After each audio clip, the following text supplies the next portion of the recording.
또 여름이 다가오면서 또 이참에 몸 좀 가꿔봐야지, 몸을 만들어봐야지 하면서 헬스장 6개월, 1년 이렇게 또 딱 티켓 끊어놓는 분들 많으실 텐데요. 그런데 한국소비자원 조사 결과를 보면요. 최근 3년 동안 접수된 헬스장 관련된 소비자 피해가 10,000건이 넘는다고 합니다. 슬기로운 법률 생활 시간에 한번 또 배워봐야죠. 법무법인 길도 윤예린 변호사와 함께 헬스장 관련된 분쟁들 살펴보겠습니다. 안녕하세요. 안녕하세요. 윤예림입니다. 변호사님도 어떻게 피트니스 좀 다니시나요? 최근에 그만뒀습니다. 혹시 연초에 끊었다가. 네네. 근데 그 헬스장 관련돼서 분쟁이 정말 많아요. 네, 맞습니다. 근데 가장 큰 건 역시 환불 아닙니까? 환불. 네네. 왜냐하면 6개월, 1년치 한꺼번에 끊어놓기 때문에 우선은 그럼 일단 중도 환불 자체는 가능한 겁니까? 예, 뭐 운동하기로 결심하고 헬스장 딱 끊어놨는데 갑작스러운 이사나 뭐 건강사정 등으로 더 이상 이용하기 어려울 때가 있잖아요. 네. 근데 또 환불하려고 하면은 환불 거절당할까 걱정하시는 분들 계실 텐데요. 뭐 이게 또 1년치 요금이 한두 푼이 아니다 보니까 좀 걱정스러우신 분들이 많습니다. 근데 실제로 또 환불 요청하면 헬스장 측에서는 위약금이 있다, 카드 수수료 공제해야 된다, 헬스장 하루 단위 요금을 남은 날로 곱해서 뭐 빼면은 현재 환급할 수 있는 금액 없다. 뭐 이런 답변 들어보시는 분들 있으실 거예요. 네. 근데 법에서는 일단은 1개월 이상 계속되는 계속거래의 경우 소비자는 계약 기간 중에 언제든지 계약을 해지할 권리가 있다라고 규정하고 있습니다. 방문 판매 등에 관한 법률에 규정이 되어 있는데요. 그러니까 소비자의 사유로 중도 해지하더라도 위약금과 이용 금액을 제외한 금액은 환불 받을 수 있습니다. 그러니까 위약금은 또 헬스장 이용 계약의 그 총 계약금의 한 10% 정도로 정해집니다. 아하. 그리고 공정거래위원회에서 체력 단련장 이용 표준 약관에 따르면 이용자가 환불을 요구할 수 있는 그 헬스장 환불 규정을 명시하고 있습니다. 이용자의 단순 변심으로 이용 개시일 이전에 환불하면 총 이용 금액의 10%를 제외하고 환불 가능하도록 되어 있습니다. 뭐 이용자의 단순 변심으로 이제 환불 요청하면은 남은 이용 일수의 금액과 위약금 10% 제외하고 환불할 수 있도록 되어 있습니다. 이 약관은 법은 아닌데 다수인을 상대로 같은 종류의 거래를 반복하는 경우에 그 거래를 위해서 미리 작성해 놓은 전형적인 계약 조건이고, 또 공정거래위원회 표준 약관은 불공정한 내용의 약관이 통용되는 것을 방지하기 위해서 공정거래위원회에서 미리 마련한 것으로 거래 분야에서 표준이 되는 약관입니다. 그래서 뭐 법률상이라든가 아니면 공정거래위원회의 표준 약관이라든가 다 봤을 때 모두 다 소비자분들께서는 위약금과 이용대금 제외한 나머지 금원 그렇죠. 환불받을 수 있습니다. 그 원칙적으로는 중도 환불이 되는 거고 네. 위약금 한 10% 정도를 떼고 네. 남은 이용 일수에 비례해서 받을 수 있다는 건데 네네. 역시 악마는 디테일이 있다고 하나 둘씩 더 따져봐야 됩니다. 일부 업체에서는요. 양도만 가능합니다. 네. 다른 사람한테 넘기는 것만 가능합니다. 이렇게 공지를 하더라고요. 네네. 뭐 회원 가입하면서 그 계약한 계약서에 회비 환급 불가, 양도만 가능이라고 표시해 놓을 수도 있는데 네. 이러한 부분들은 모두 다 무효입니다. 아예 무효. 네, 약관의 규제에 관한 법률을 살펴보면요. 신의 성실의 원칙을 위반하여 공정성을 잃은 약관 조항은 무효다. 그리고 고객에게 부당하게 불리한 조항은 이 공정성을 잃은 것으로 추정된다. 그래서 무효다. 이렇게 일단 정하고 있어요. 그래서 소비자가 환불을 못하도록 하고 있는 부분에 대해서는 무효라고 정하고 있다고 보실 수 있고요. 또 방금 설명드렸듯이 방문 판매 등에 관한 법률에서는 소비자는 계약 기간 중에 이 계약 해지를 하고, 그리고 사업자는 이에 대한 환급 의무가 있습니다. 그래서 만약에 헬스장에서 뭐 환불 거부하거나 과도한 위약금 요구하면은 1372 소비자 상담센터에 전화해서 상담받고 소비자원에 피해 구제 신청하실 수 있습니다. 또 관할 지방자치단체에서 단체에 헬스장을 신고하면 보상도 좀 받으실 수 있습니다. 지자체에 신고했을 때에는 헬스장 사업자에게는 1,000만 원 이하의 과태료 등 행정 처분이 내려질 수도 있습니다. 환불을 안 해준다라고 끝까지 버티면 이 헬스장이 행정 처분을 받을 수 있다. 네. 자, 그리고 왜 PT라고 네. 그 헬스 트레이너한테 1대1로 교육받는 맞아요. 거 있지 않습니까? 네. 이것도 수업 횟수를 이제 길게 잡을수록 좀 할인을 많이 해주더라고요. 예를 네네. 들어서 1회당 원래는 7만 원인데 10회를 한꺼번에 끊으면 회당 5만 원씩 이렇게 계산을 해줘. 네. 근데 문제는 환불할 때가 문제입니다. 어떤 걸 기준으로 어떻게 계산할 것인가. 네. 이게 또 양측 사이의 생각이 다르더라고요. 맞아요. 뭐 좀 예를 한번 들어볼게요. 예를 들어서 한 번에 2만 원인 이제 뭐 PT가 있는데 네. 10회면 20만 원이잖아요. 네. 근데 20만 원을 받는 게 아니라 이제 할인해서 15만 원이다. 라고 해서 계약을 했어요. 근데 소비자가 PT 5회만 받고 계약을 해지하려면은 이제 회원 입장에서는 회당 15,000원이었기 때문에 이를 빼고 75,000원을 돌려받을 수 있다라고 생각하실 수 있는데 네. 사업자는 원래 가격이 1회당 2만 원이기 때문에 여기서 5회면은 10만 원치 수업 받았으니까 5만 원만 돌려주겠다라고 주장할 수 있어요. 이렇게 헬스장 회원권 같은 경우는 대부분이 할인율이 적용되어 있고 1년이란 기간을 모두 사용한다는 조건 하에서 할인을 해준다라고 사업장에서는 이제 주장을 할 수가 있는 겁니다. 그런데 법령에서는 이게 이용료가 적정 가격인지 뭐 계약 당시 할인 여부가 명확하지 않아서 이제 현장에서는 계속 이제 유사한 분쟁이 좀 반복되고 있는 상황인 것 같습니다. 근데 유사 사례에 대한 하급심 판례를 좀 살펴보면요. 이게 좀 일관적이진 않은데 사업장이 환불 기준으로 고시한 정상가가 이 환불 공제를 위한 명목상 기준 금액이 아니라 단기 이용 고객에게 실제로 적용되는 이용 대금이라면 이런 계약 체결 당시의 환불 기준이 구체적으로 고지 설명되어서 합의된 경우에는 정상 요금을 전제로 산정한 환불 금액이 정당하다고 보고 있습니다. 그러니까 뭐 정말 3회를 PT를 받았을 때는 회당 2만 원을 가격을 받았던 적들이 있고 실제로 이런 부분들이 고객들에게 이제 공지가 되었다라면은 뭐 회당 2만 원으로 계산을 해서 이제 환불을 받는 것이 정당하다라는 게 판결입니다. 그래서 소비자분들은 계약 체결하실 때 이러한 부분들을 좀 미리 체크하시고 좀 알아두셔야 될 것 같습니다. 그러니까 PT나 헬스장 이용 자체는 이제 할인된 가격으로 횟수를 계산을 해서 끊었더라도 환불을 받을 때는 정상 가격 기준으로 환불을 받을 수 있다. 네. 그래요. 소비자한테는 좀 유리한 거네요. 또 하나가 아까 그 위약금은 10% 물어야 한다라고 이야기를 네네. 해주셨는데 만약에 내가 등록을 해놓고 한 번도 출석은 안 했다. 네네. 그 경우에도 이 10% 위약금을 내야 되는 겁니까? 뭐 해지할 때 얼만큼을 이제 제외해야 되는지에 대해서는 내가 운동 개시했는지와 좀 더 관련이 있는데 좀 단계를 나눠서 살펴볼게요. 네. 헬스장 이제 등록할 때 헬스장 등록일과 시작일을 좀 달리 설정하는 경우가 있습니다. 지금 할인 이벤트가 있으니까 오늘 헬스장 등록은 하는데 내가 운동 시작은 2주일 뒤에 하겠다 이렇게 좀 설정할 수가 있거든요. 헬스장 등록을 해서 회비를 다 냈는데 그 운동 시작일 이전에 계약을 해지하면은 위약금만 내고 해지할 수 있습니다. 위약금은 10%를 넘지 않고요.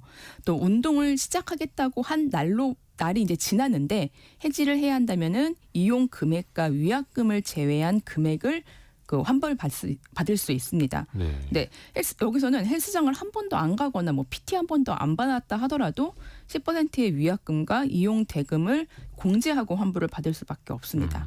근데 이제 만약에 헬스장의 귀책, 그러니까 뭐 폐업이라든가 뭐 시설 고장 등의 이유로 고객이 이제 계약을 해지할 때는 오히려 고객이 이용료의 10%에 해당하는 위약금을 추가로 돌려받을 수가 있습니다.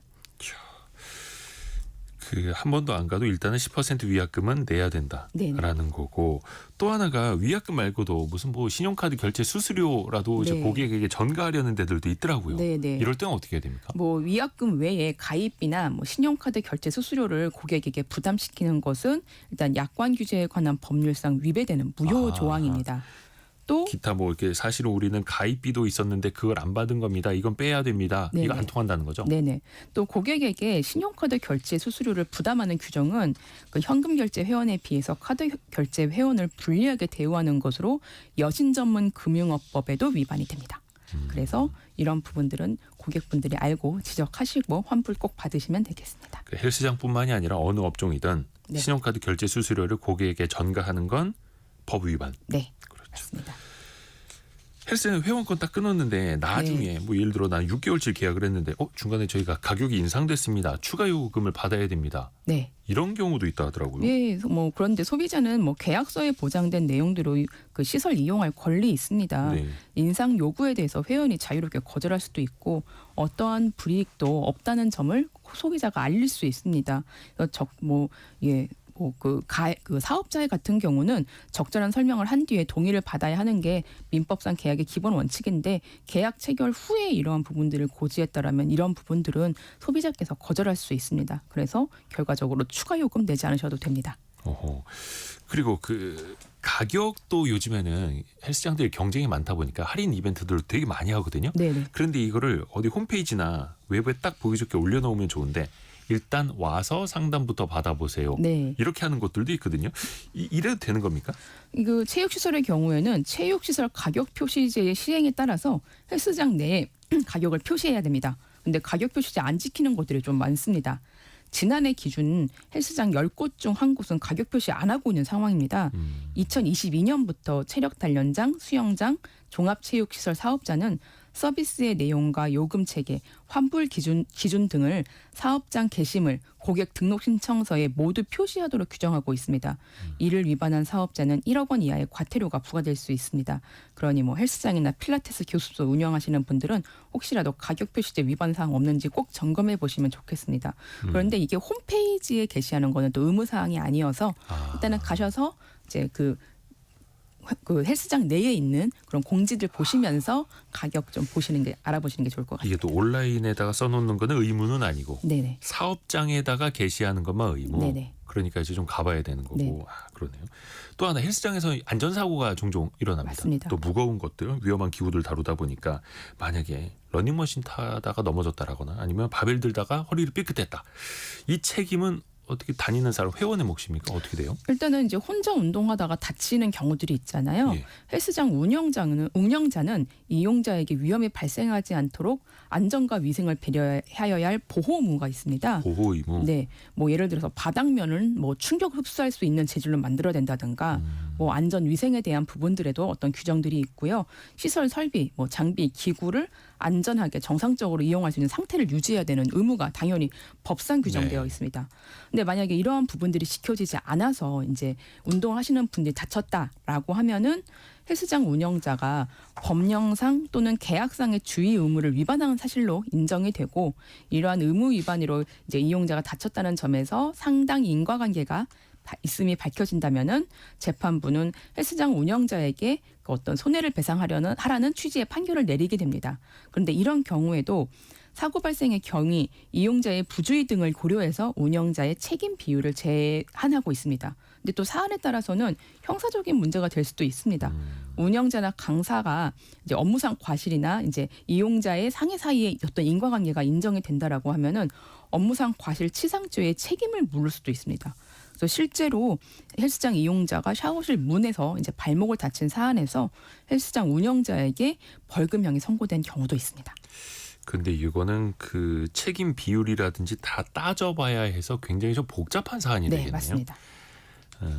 또 하나 운동하러 갔다가 소지품을 좀 분실하는 사례도 있거든요. 왜냐면 네, 그 네. 안에서 뭐 샤워도 하고 뭐 라카에다 다 넣어놓고 하기 때문에 그럴 경우에 책임 소재는 어떻게 되나요? 그러니까 헬스장은 이제 대중이 이용하는 시설이어서 상법상의 공중 접객업으로 분류가 됩니다. 예. 그래서 공중 접객업자는 이제 이 소비자가 뭐 그 놓은 어떤 물건에 대해서 분실했을 때 이에 대해서 배상을 해야 될 의무가 있습니다. 아 그래요. 그러니까 헬스장에 뭐 신발 분실 시 책임지지 않는다라는 문구를 적어 놓았다 하더라도 이게 뭐 이런 책임을 면하지 못한다라고 아예 상법에 규정이 되어 있습니다. 그래서 뭐 이런 고객이 헬스장의 과실을 입증한다면 헬스장은 법적으로 손해배상 책임을 질 수밖에 없습니다. 그러면 헬스장에서 뭐 내가 뭐 잃어버렸다 이런 거 주장을 하면 또 헬스장 운영하는 사람 입장에서 보면 되게 복잡해지는 거네요. 이거. 네네. 그래서 뭐 CCTV라든가 아니면은 락카의 어떤 그 잠금 기능을 늘 점검해서 이런 분실 사고가 일어나지 않도록 주의를 해야 되는 겁니다. 이거 헬스장 운영하시는 분들 입장에서도 요거는 좀 피곤한 포인트이기도 네네. 하고요. 또 그 라카의 공간도 이제 제한되다 보니까 네. 보관료를 받는 것도 있고 이거 만약에 회원 기간 끝났는데도 안 찾아가는 짐이 있다. 이거 네. 그러면 헬스장 입장에서는 치워도 됩니까? 네, 이게 그 헬스장 이용 계약이 만료된 경우 보통 락커의 이용 권한도 함께 소멸이 됩니다. 그래서 헬스장은 락커에 보관된 물건을 계속 보관할 의무가 없습니다. 그래서 이 이후에 이제 분실을 하면은 헬스장에 배상 요구할 수 없습니다. 네, 뭐 예, 그런 상황이어서 이제 요거는 헬스장의 어떤 책임을 인정하기는 어려울 것 같습니다. 요거는 이제 안 오시는 분 거는 치워도 된다. 네네. 다만 이제 좀 고지를 하고. 네. 그리고 또 역시 가장 큰 문제는 갑작스럽게 폐업하는 곳이에요. 이 말숙님이 조카가 헬스장 6개월 등록하고 3일 다니다가 한 달 뒤에 갔더니 그 헬스장이 없어졌대요. 정말 나쁜 분들 많다고. 네. 이런 경우에 어떻게 해야 됩니까? 뭐 일명 먹튀 피해 같은 건데요. 네. 서비스 계약을 체결한 뒤에 폐업 등을 이유로 별도의 대금 환급 없이 서비스를 제공하지 않고 뭐 일부러 잠적 의도를 갖고 회원을 유치한 고의성이 입증된다면 사기죄가 성립될 수가 있습니다.